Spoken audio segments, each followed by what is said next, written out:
Hello friend, welcome to my channel Mavika DElEd classes study. और मेरे channel पे DElEd first semester second semester के सभी सब्जेक्टों की वीडियो मिलती हैं। और जिनकी मैंने फर्स्ट सेमेस्टर के जो भी सब्जेक्ट हैं उनकी मैंने वीडियो बना दी है, उन वीडियो की प्लेलिस्ट बना दी है, जो कि आप लोगों को मेरे चैनल पर अरेंज वे में मिल जाएगी। और सेकेंड सेमेस्टर के जो भी सब्जेक्टों की मैंने वीडियो ली है उनकी भी मैंने प्लेलिस्ट बना दी है, और वो भी आप लोगों को मेरे चैनल पर अरेंज वे में मिल जाएगी। तो आप लोग जाके वहाँ से चेक कर सकते हैं। और आज हम हिंदी का थर्ड चैप्टर देखेंगे। नया चैप्टर है थर्ड। गद्य व पद्य के अंशों को शुद्ध उच्चारण ले एवं उतार चढ़ाव के साथ पढ़ना बोलने का उद्देश्य सीखेंगे। और इससे पहले की वीडियो में हमने सेकेंड चैप्टर कंप्लीट कर दिया था और फर्स्ट और सेकेंड चैप्टर कंप्लीट कर दिया। आज हिंदी का हम थर्ड चैप्टर देखेंगे। तो चलिए आइए समझते हैं। क्या है? उचित ध्वनियों के मौखिक रूप को अक्षर तथा लिखित रूप को वर्ण कहा जाता है। जो ध्वनि होती हैं, उचित ध्वनियों के मौखिक रूप को अक्षर और उसी को लिखित रूप में वर्ण कहा जाता है। भाषा के व्यवहार में शुद्ध उच्चारण उसका सर्वाधिक महत्वपूर्ण पक्ष है, क्योंकि हिंदी की प्रकृति है कि उच्चारण के अनुसार ही उसका लेखन किया जाता है। हिंदी में प्रायः उच्चारण संबंधी त्रुटियां होती हैं जो हमारे लेखन को प्रभावित करती हैं। हिंदी ध्यानात्मक भाषा है, इस कारण अशुद्ध उच्चारण का प्रभाव सीधे वर्तनी पर पड़ता है। अतः शुद्ध लेखन की दृष्टि से भी उच्चारण शिक्षा का स्थान महत्वपूर्ण है। हिंदी भाषा में जो है शुद्ध अगर उच्चारण नहीं होगा, बच्चे का अगर शुद्ध उच्चारण नहीं होगा तो वह शुद्ध लिख भी नहीं पाएगा। तो हिंदी भाषा में शुद्ध उच्चारण के अनुसार ही लेखन किया जाता है। जब टीचर शुद्ध बोलता है, शुद्ध वर्णों को सही से शुद्ध बोलता है, तो बच्चे भी लेखनी शुद्ध करते हैं। और हिंदी भाषा ध्यानात्मक भाषा है, इस कारण अशुद्ध उच्चारण का प्रभाव सीधे वर्तनी पर पड़ता है। अतः शुद्ध लेखन की दृष्टि से उच्चारण शिक्षा का स्थान महत्वपूर्ण है। उच्चारण का महत्वपूर्ण स्थान है। गद्य व पद्य के अंशों को हाव भाव ले एवं गति के साथ शुद्ध उच्चारण की क्षमता का विकास करना। सेकेंड पॉइंट है शुद्ध उच्चारण एवं गति का निरंतर विकास करते हुए बच्चों को पढ़ाने बोलने का अभ्यास कराना। थर्ड है शुद्ध सरल स्पष्ट एवं प्रभावशाली शैली में भाव विचारों एवं अनुभूतियों की अभिव्यक्ति करना। 4 है बच्चों को भाव अनुकूल भाषा प्रयोग, स्वर निर्माण एवं अंग संचालन की कला का अभ्यास कराना। 5 है उच्चारण अभ्यास द्वारा आत्मविश्वास जगाना। अब देखते हैं किसी भी भाषा में उच्चारण की सबसे अधिक महत्वता होती है। किसी भाषा के उच्चारण में सबसे अधिक उच्चारण की महत्वता होती है। किसी भाषा के शब्द को सही उच्चारण भाषा के परिनिष्ठित रूप को प्रकट करना।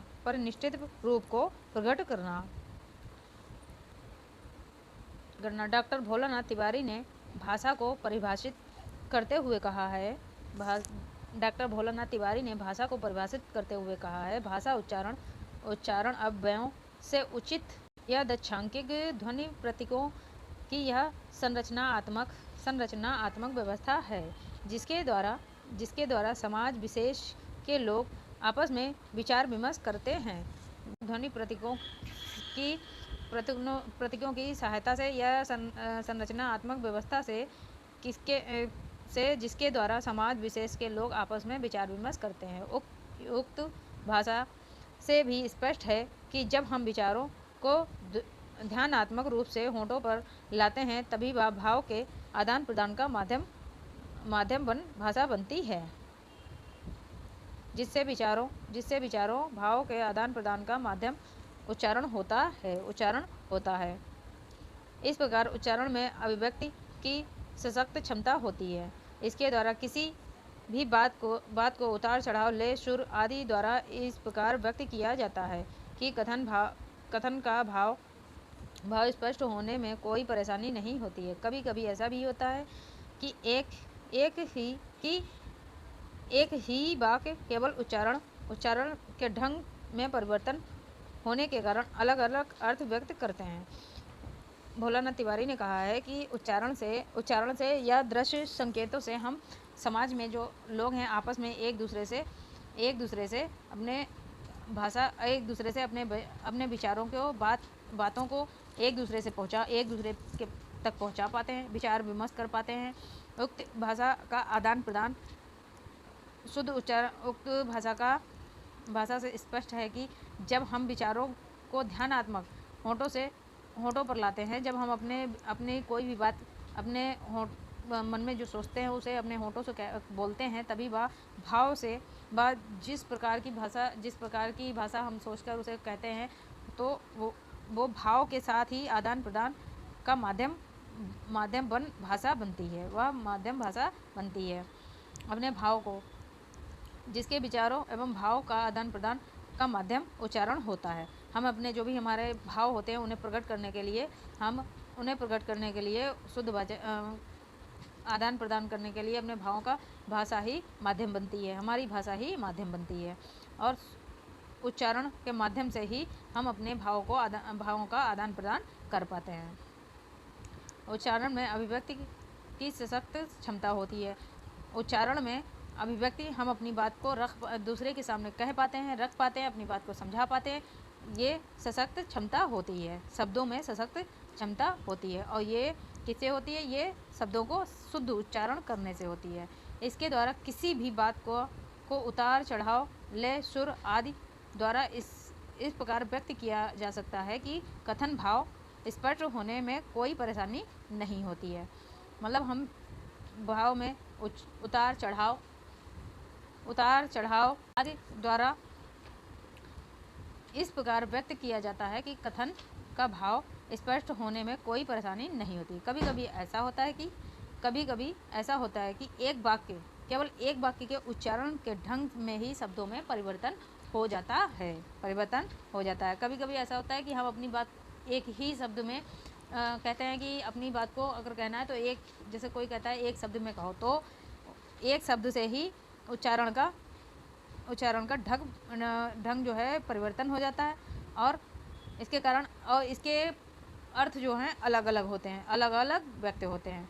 जैसे कल तुम्हें बनारस जाना है तथा कल तुम्हें बनारस जाना है। जैसे कि एक बात हम ये कहते हैं कि कल तुम्हें बनारस जाना है, और एक पूछते हैं कल तुम्हें बनारस जाना है, तो भाव से ही एक ही शब्द के दो अर्थ हो गए। जैसे कि दो अर्थ हो गए, एक में है कि वो बता रहे हैं, एक में जैसे इसमें कल तुम्हें बनारस जाना है, इसमें बता रहे हैं, और इस वाक्य में कल तुम्हें बनारस जाना है, इस वाक्य में वो पूछ रहा है, वो दूसरे इंसान से पूछ रहा है कि क्या तुम्हें कल बनारस जाना है। पहला वाक्य आदेश सूचक है और दूसरा वाक्य प्रश्नवाचक है।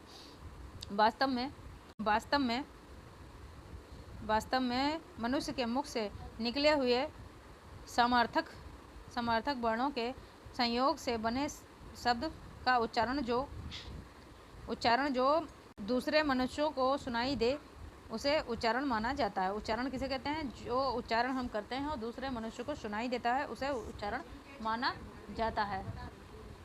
शुद्ध उच्चारण का तात्पर्य मानव उच्चारण से है। उच्चारण में भिन्न क्षेत्र के कारण भिन्नता होती है। जिस भाषा का क्षेत्र जितना विस्तृत होता है उसमें उच्चारण की संभावना उतनी ही अधिक होगी। उच्चारण शिक्षण के संबंध में ध्यान देने की बात यह है, उच्चारण शिक्षण के समय मात्र ध्वनियों तथा वर्णों पर ध्यान न देकर शब्द और वाक्य स्तर पर भी शुद्ध उच्चारण के विषय में छात्रों का ध्यान आकर्षित कराया जाए। अब हेडिंग है उच्चारण दोष के कारण। हिंदी भाषा में शुद्ध हिंदी भाषा में उच्चारण दोष के कारण प्रमुख है। जैसे बिजली के प्रकाश में आंखें चौंधिया जाती हैं, ये अशुद्ध उच्चारण है। ये अशुद्ध उच्चारण है। बिजली के प्रकाश में अपनी आंखें चौंधिया जाती हैं, ये शुद्ध उच्चारण है। संधि, उपसर्ग, प्रत्यय, लिंग, वचन, विकार आदि के कारण शब्दों के रूप बदल जाते हैं और उनके कारण उच्चारण में अशुद्धियाँ हो जाती हैं। जैसे संधि है सूर्य उदय हो रहा है। उपसर्ग क्या है? बिहार प्रसार, यह है उपसर्ग है। लिंग है हाथी आता है, ये क्या है? ये हाथी का जो है, हाथी एक लिंग है। क्या है? लिंग है। ये हमें हाथी जो है लिंग दर्शाता है, तो ये लिंग है। उपसर्ग क्या है? बिहार है, प्रसार है। संधि क्या है? सूर्य, संधि है सूर्य उदय हो रहा है। सूर्योदय यानी सूर्य उदय हो रहा है। वचन, सभी लोगों का कहना है। वचन क्या है? सभी लोगों का कहना है, सभी लोग कहते हैं। कविता शिक्षण के संबंध में, ये आप लोगों के लिए इम्पोर्टेंट नहीं है तो इसे छोड़ देते हैं, आगे देखते हैं। कविता जो हैं पढ़ाई जाती हैं। कविता पढ़ने से पूर्व उस कविता के संपूर्ण कविताएं जो होती हैं, बच्चों को पढ़ाने से पूर्व उस कविता के संपूर्ण परिवेश से छात्रों को अवगत कराना आवश्यक होता है। इस दृष्टि से वाक्यों, रूपों को ध्यान रखकर कविता शिक्षण कराना अत्यंत आवश्यक है। अब देखते हैं बच्चों को कविता पढ़ाने के उद्देश्य क्या होते हैं। उद्देश्य देखते हैं। प्राथमिक स्तर पर फर्स्ट है शब्दों को स्पष्ट एवं मानक उच्चारण। शब्दों का स्पष्टता और मानक उच्चारण। सेकेंड है भाव अनुकूल वाचन। थर्ड है गति एवं प्रभाव के साथ वाचन की योग्यताएं। 4 है छोटे बच्चों के लिए लिखे गए गीतों एवं स्वयं पढ़ने तथा उन्हें कंठस्थ करना। 5 है अन्य बच्चों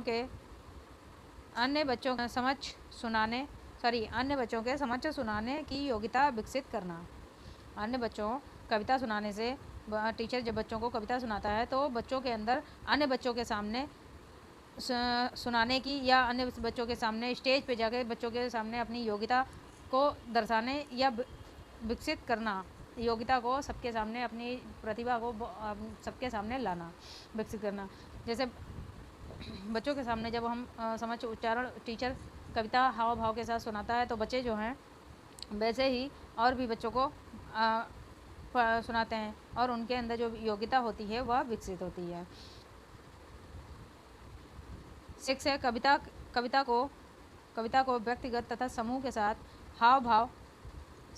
हाव भाव आरोह अवरोह के साथ सुनाने की योग्यता विकसित करना। बच्चों के अंदर कविता सुनाकर टीचर जो है बच्चों को कविता सुनाकर कविता को व्यक्तिगत तथा समूह के साथ हाव भाव आरोह के साथ सुनाने की योग्यता विकसित करना होता है।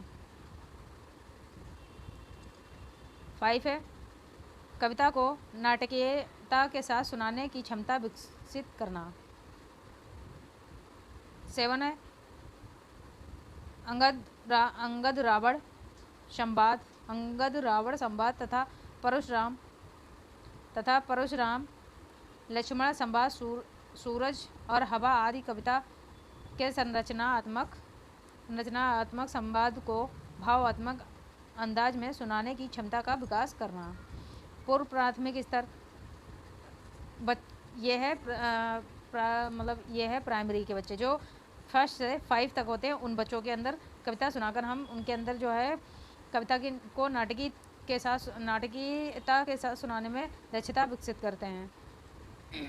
और रावण अंगद संवाद तथा परशुराम लक्ष्मण संवाद, सूरज और हवा आदि कलात्मक संवाद को भावनात्मक अंदाज में सुनाने की दक्षता विकसित करना। और सेकेंड है जूनियर पूर्व माध्यमिक यानी कि जूनियर बच्चे जो 6 से 8 तक होते हैं।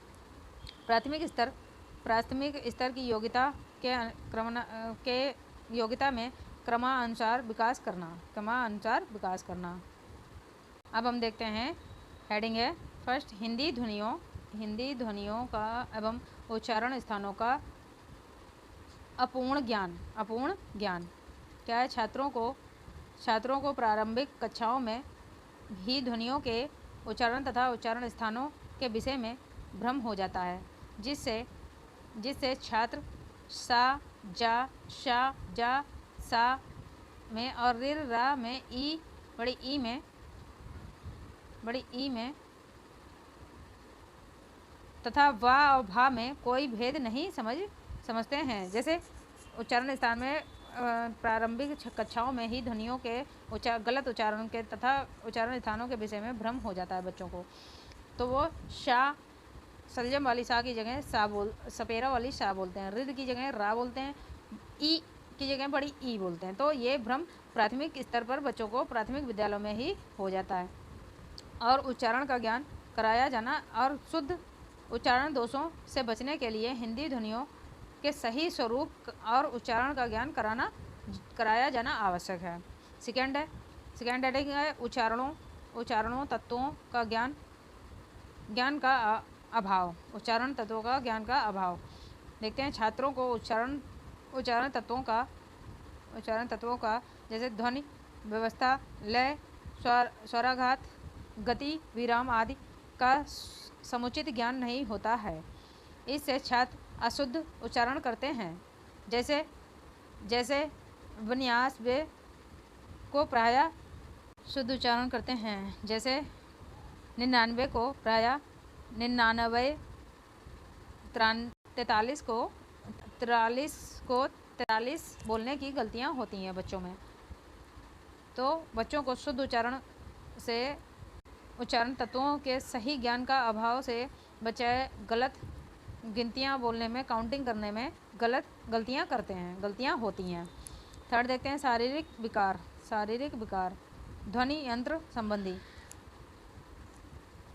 कुछ छात्र शारीरिक विकारों से ग्रस्त होते हैं। कुछ छात्र जो हैं वे शारीरिक विकारों से ग्रस्त होते हैं और कुछ छात्रों को ध्वनि यंत्रों जैसे कंठ, तालु आदि में विकार होता है, जिससे वे अशुद्ध उच्चारण करने में समर्थ नहीं हो पाते हैं। जैसे अति वृद्ध व्यक्ति, शारीरिक रूप से विकलांग व्यक्ति उच्चारण स्थान के स्तर पर, जैसे जो विकलांग व्यक्ति होता है, जो उस शारीरिक में विकार, जैसे ध्वनि यंत्रों में, तालु में, कंठ में, बहुत से ऐसे बच्चे होते हैं जो तुतलाते हैं, तो वो शारीरिक विकार की वजह से शुद्ध उच्चारण नहीं कर पाते हैं। जैसे वृद्ध व्यक्ति भी नहीं कर पाता है, शारीरिक रूप से विकलांग व्यक्ति नहीं कर पाता है उसके शुद्ध उच्चारण स्थान के स्तर पर वह शुद्ध नहीं कर पाता है। फोर देखते हैं, परिवार में अशुद्ध उच्चारण पर ध्यान ना देना। परिवार में शुद्ध उच्चारण पर ध्यान ना देना। उच्चारण शब्दों का अन्य कारण परिवार के लोगों द्वारा अशुद्ध उच्चारण पर ध्यान न देना भी है। जिस परिवार में बच्चा रहता है, यदि उसके सदस्य अशुद्ध उच्चारण करते हैं तो बच्चा भी उनका अनुकरण करके ध्वनियों का अशुद्ध उच्चारण करना ही सीखेगा। जैसे परिवार में जब बच्चे परिवार में जो बड़े होते हैं, माता पिता हैं, भाई बहन बड़े होते हैं, जब वे किसी भी शब्द का गलत उच्चारण करते हैं तो बच्चा भी उसी का अनुकरण करके बच्चा भी अशुद्ध उच्चारण करना सीख जाता है। साथ ही अशिक्षित माता पिता बच्चों में उच्चारण के प्रति विशेष ध्यान नहीं देते हैं, जिससे वे उच्चारण संबंधी अशुद्धियाँ करते हैं।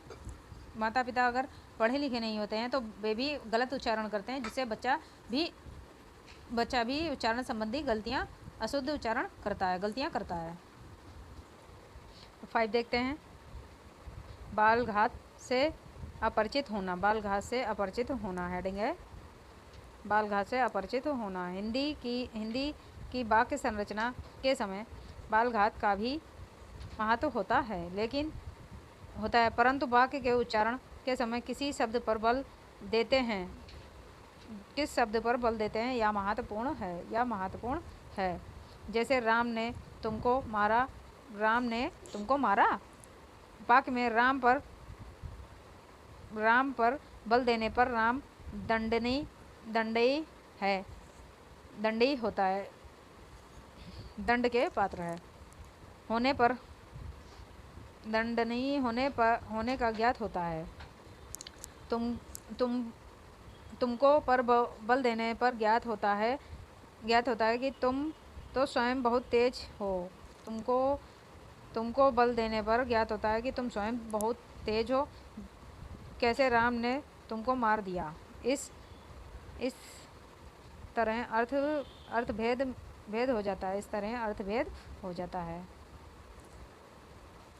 6 है गतिमान, गति का ज्ञान। 6 है हेडिंग गति का ज्ञान होना। छात्रों को पढ़ते समय समुचित मात्रा समायाधि वाक्य न्यून आदि का ज्ञान नहीं कराया जाता है। अतः वे उच्चारण करते समय ध्वनियों का उच्चारण कभी मंद गति से करने लगते हैं, जैसे मारो मत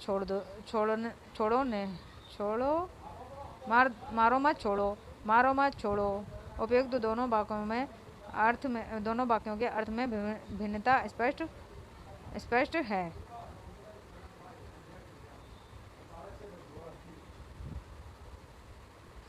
इसके कहने के लिहाजे पर अर्थ निर्भर करता है।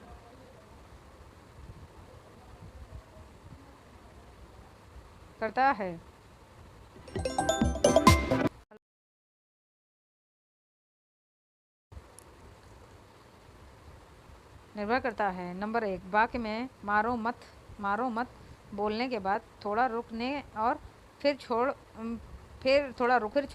छोड़ो बोलने पर अर्थ निकलता है कि कोई किसी से कहता है कि उसे मत मारो।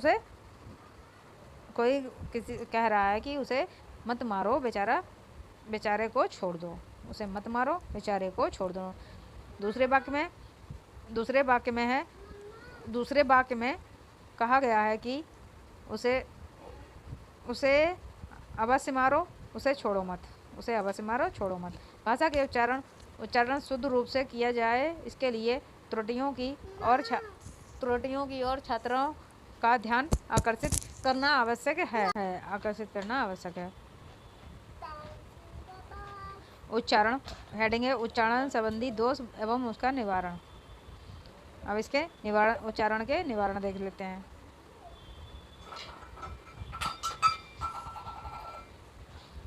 छात्रों द्वारा उच्चारण करते समय प्रायः निम्न दोष पाए होते हैं, जिसके निवारण के लिए टीचर को विशेष रूप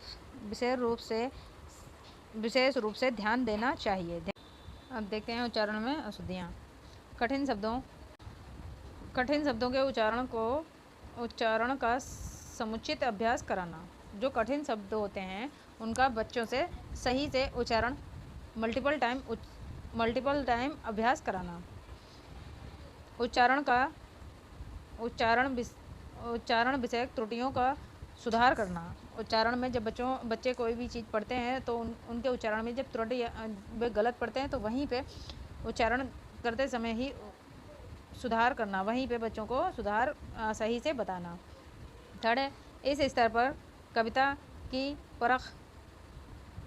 कविता के प्रति रुचि का विकास करना। उपयोगी कविताओं के चयन की क्षमता का विकास करना। कविता की पंक्तियों में प्रयुक्त रस एवं अलंकार अथा वीर रस, शांत रस तथा उपमा अनुप्रास यमक अलंकार को सामान्य रूप से पहचानने की क्षमता का विकास करना। अब देखते हैं विधियाँ। अब हेडिंग है विधियाँ। पहली है गतिविधि, गति प्रणाली। फर्स्ट है गति प्रणाली।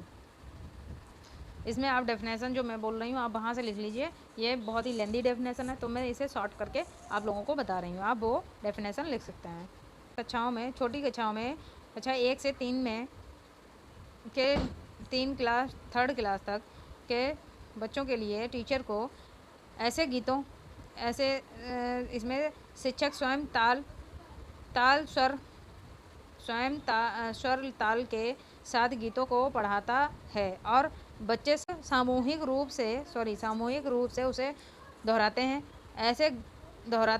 ऐसे गीतों के वाचन में छात्र बड़ी रुचि के साथ भाग लेते हैं।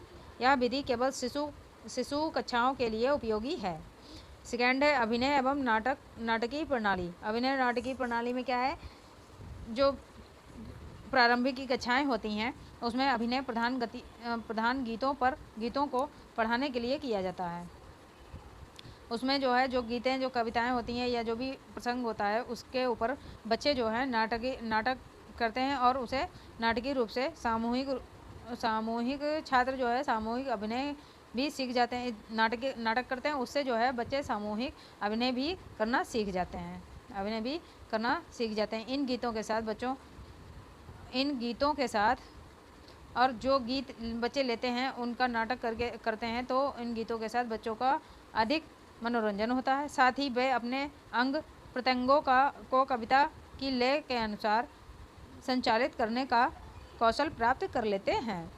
जैसे बच्चे जो हैं नाटक के द्वारा किसी भी कविता पर नाटक जब वे प्रसारित करते हैं तो जो कविता में जो गति होती है, लय होती है, उस लय पर उस कविता के अभिनय करने पर बच्चों का मनोरंजन भी होता है, बच्चों को अच्छा भी लगता है, मज़ा भी आता है, मनोरंजन एक तरीके से बच्चों का मनोरंजन भी हो जाता है।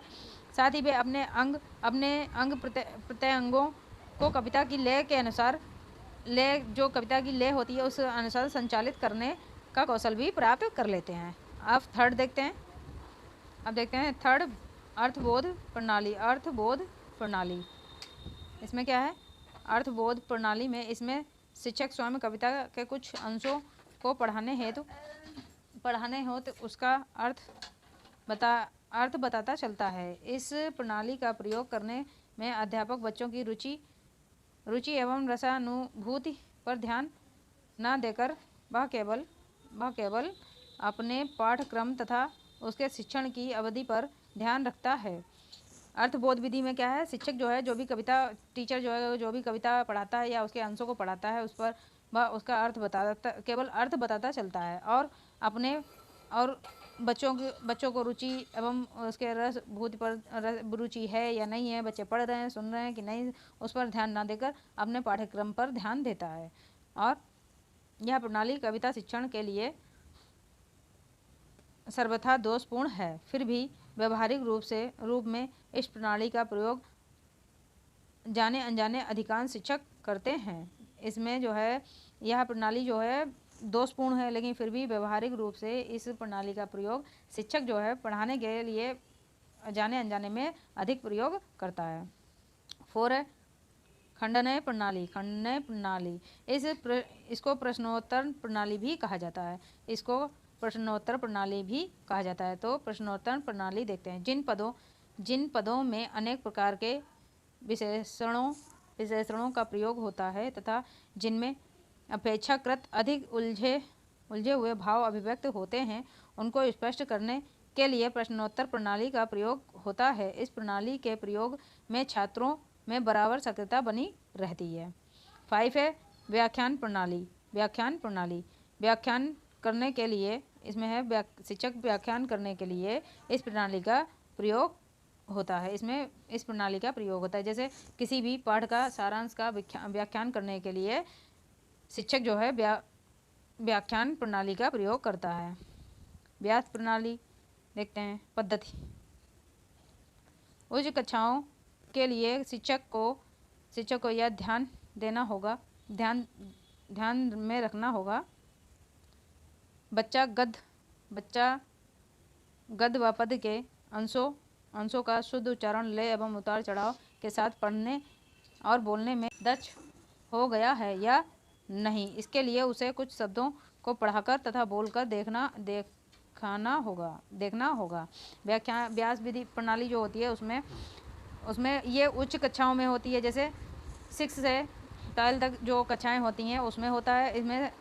इसमें जो है शिक्षक को बच्चों के गद्य या पद्य में जो भी पैराग्राफ या जो भी पढ़ा रहे हैं उसका उच्चारण शुद्ध लय एवं उतार चढ़ाव के साथ बच्चा पढ़ रहा है। पढ़ने और बोलने में बच्चा जब कोई भी पाठ को पढ़ाता है टीचर, तो उसे ये ध्यान में रखना होगा कि बच्चा सही से उतार चढ़ाव के साथ बोल रहा है, हाव भाव के साथ पढ़ रहा है या नहीं, या उसके शब्दों को पढ़वाकर तथा बोलकर दिखाना होगा। पढ़वाकर और बुलाकर देखना होगा कि बच्चा सही से उच्चारण कर रहा है या नहीं। गतिविधि, हेडिंग है गतिविधि। इस प्रकार गतिविधि में इस पद्धति में बच्चों को कुछ गद्य खंड के देकर उनमें विराम चिन्हों का प्रयोग कराकर पढ़ाकर बोलवाएं। जैसे बाबा भारती और खड़ग सिंह अस्तबल में बाबा ने घोड़े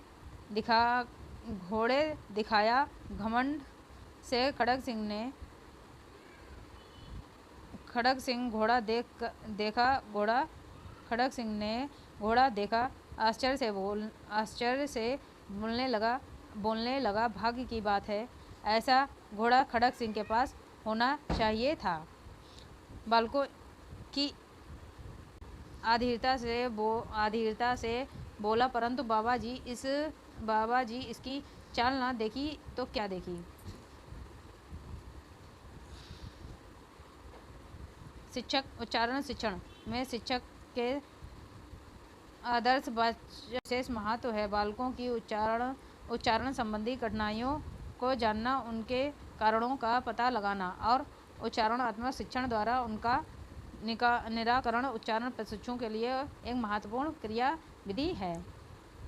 अक्षर कार्ड द्वारा मूल्यांकन है। अक्षर कार्ड द्वारा बच्चों को उच्चारण कराएं। शब्दों कार्ड द्वारा उच्चारण कराएं।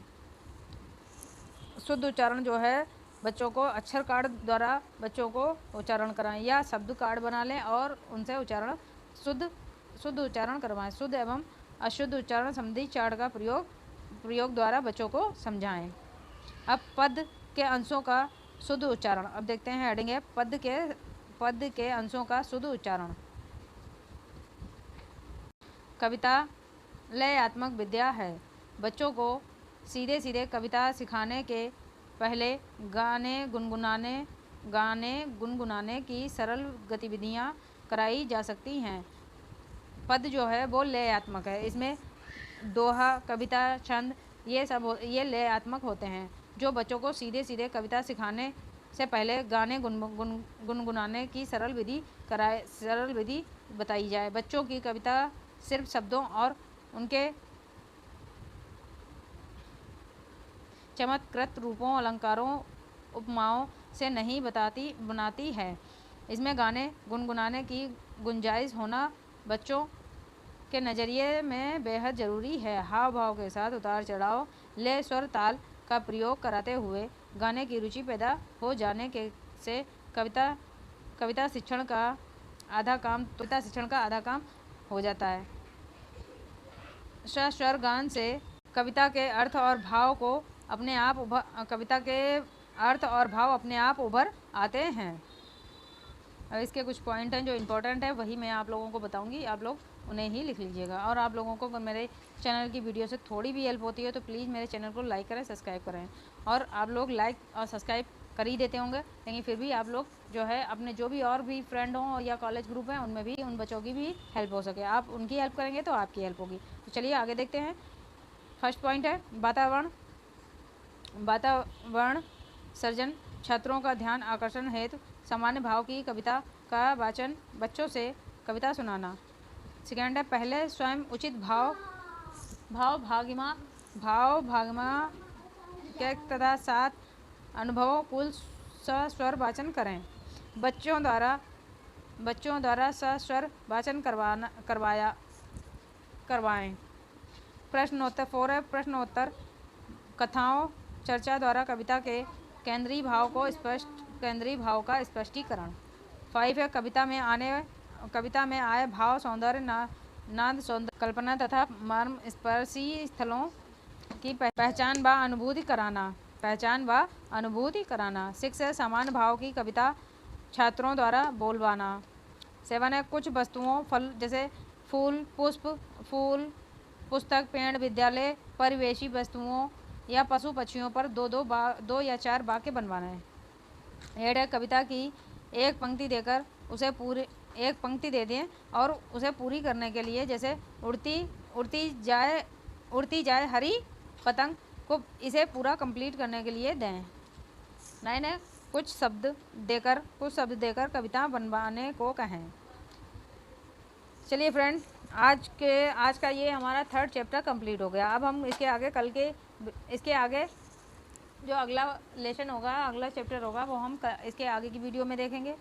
और 2 दिन जो है हमारे चैनल पे आप लोगों को वीडियो नहीं मिल पाई, उसके मेरी थोड़ी तबीयत ठीक नहीं थी, अभी मैं अच्छा फील कर रही थी, तो आज मैंने ये आप लोगों के लिए वीडियो ली है। तो आप लोगों को अगर मेरे चैनल की वीडियो अच्छी लगे तो प्लीज़ लाइक करें, सब्सक्राइब करें, कमेंट करें, और आपकी कमेंट से और लाइक से मुझे मोटिवेशन मिलता है।